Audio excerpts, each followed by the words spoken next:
Glenn Armstrong, thanks for joining us this morning. It's been an extraordinary couple of days at the DR conference. Can you tell us, Glenn, what progress the flag has made since the Athens conference 2 years ago?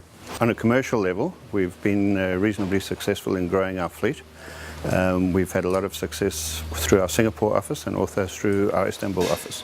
The fleets continue to grow, both in number of vessels, and the size of the vessels has increased and the age of vessels has decreased. What efforts has the flag made to professionalise and extend its global reach?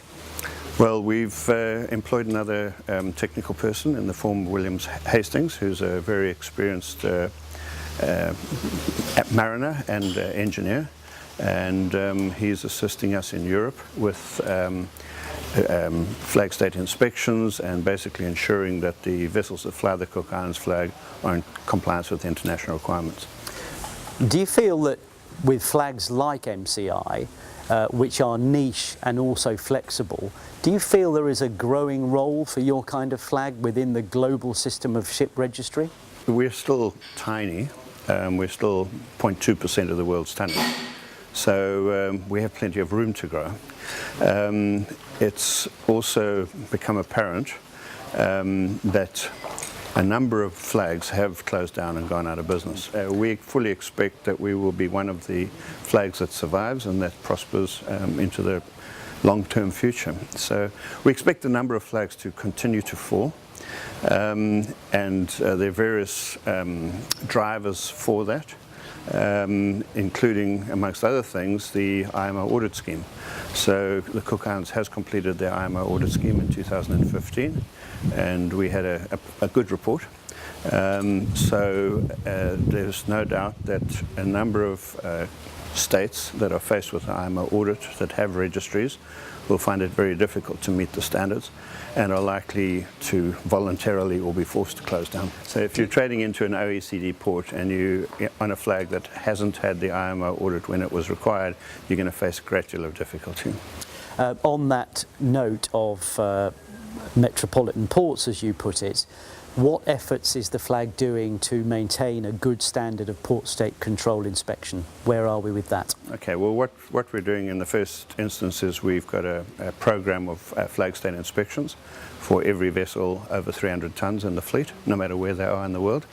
And the purpose of those inspections is to verify compliance with the international standards.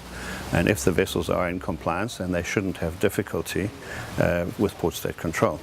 So that's in the first instance. Then we're also doing additional measures for vessels which we've identified as being risky, and also trading into ports that we've identified as risky. So we have additional flag state inspections to try to support those vessels to raise their standards and come into compliance. And if they don't, then ultimately we remove them from the register.